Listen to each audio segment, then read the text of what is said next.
د موبایل یو خاص سیټینګ زیات کر کسان ته به دا سیټینګ معلومه خو کمتر داسې کسان دي چې هغو ته به دا سیټینګ نه معلوم نو دا ویډیو چې دی ټول لپاره لازم ده چې وګوري ځکه اکثر موږ د یو ملګري نه موبایل لرو یا ځان سیکنډ موبایل لرو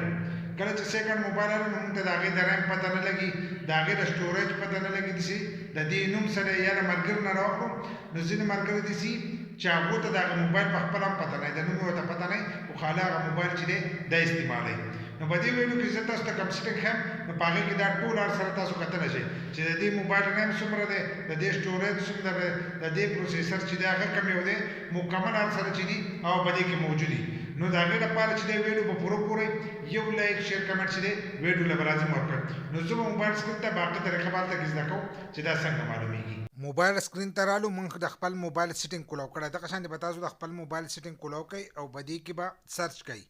اباؤٹ فون په هر موبایل کې چې دی دا موجودي خو سافټویر جدا جدا وي وس لکه زموږ بلې کې چې دی لاندې به د یخ کې به تاسو ته ښکارېږي اباؤٹ فون که ستاسو په دې ځای کې نه ښکارېږي کیدای شي چې په دې سیسټم اینډ اپډیټ کې دننه موجودي خو په یو آپشن کې به دننه موجود وي نو تاسو یې له پاس سرچ کولی هم شئ او که ښکارېږي نو دغه شانتې د اباؤٹ فون چې دی دا به کولاو کوي د ټلیفون چې څه تفصیل به تاسو ته په دې ځای کې میلاویږي په هر موبایل کې چې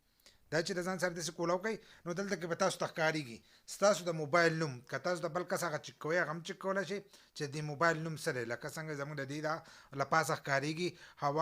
هواوی میټ 10 پرو له پاسه به تاسو ته په سکرین ښکارېږي داسې به تاسو ته ماډل هم ښکارېږي چې ماډل د دې کم یو دی بلډ نمبر دغه به هم ورکړئ دلته کې ورجن کم یو دی هغه به درته ورکړئ ایمي به دې کې کم یو ده نو هغه ایمي چې ده هغه به هم تاسو ته په سکرین باندې ښکارېږي دلته کې به دغه شانتې پروسیسر د دې څومره دی هغه پروسیسر به هم تاسو ته ښکارېږي لکه پروسیسر چې دی دا لازم په موبایل کې چې دی خاص کار د دی نو دا کې تاسو هم د دې ځای نه چک کولی شئ دغه شانتې د دې نه چې بره لاړ شو دغه شانتې لاندې به تاسو ته بیا ښکارېږي ریم د موبایل ریم څومره دی نو به هم تاسو ته په سکرین باندې ښکارېږي چې ریم یې دومره دی دغه شانتې به دې کې سټوریج څومره دی لکه موبایل چې خلک اخلي چې په دې کې خپله موموري څومره ده نو هغه موموري چې ده هغه هم تاسو ته په دې کې ښکارېږي چې د دې دومره موموري ده لکه زموږ د دې چې اوس ته 128 ده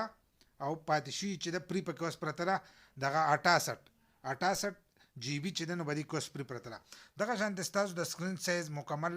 سافټویر اپډیټ شوی کلی د هغې اپډیټ به راته ښایي هر سره چې د دې ځای نه کم ورجن به دې کې سافټویر پروت دی هغه به تاسو ته په دې سکرین باندې ښکارېږي دغه شان دا ټول دلته کې دی بیا دلته کې تاسو پکې د دې نور دغه چې دی سټیټس دا چې ووایي نو د دې نور هر سره کتلی شئ چې په دې کې کم نیټورک دی لکه اوس دا موږ داسې کولاو کړو څنګه کولاو کړو دلته کې د بیټرۍ حیثیت چې دی هغه موږ ته ښایي بیټرۍ څومره لیول کې دی هغه به راته ښوولی کېږي ستاسو سره کم نیټورک دی ټیلنار دی یا 4G دی 3G دی هغه هم تاسو ته ښایي چې نیټورک ووایي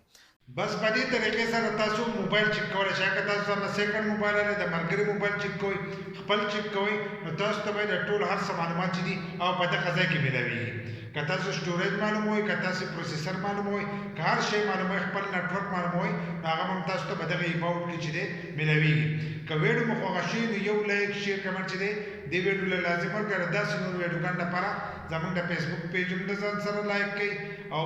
یوټیوب چینل چې دی هغه هم د ځان سره سبسکرایب کړئ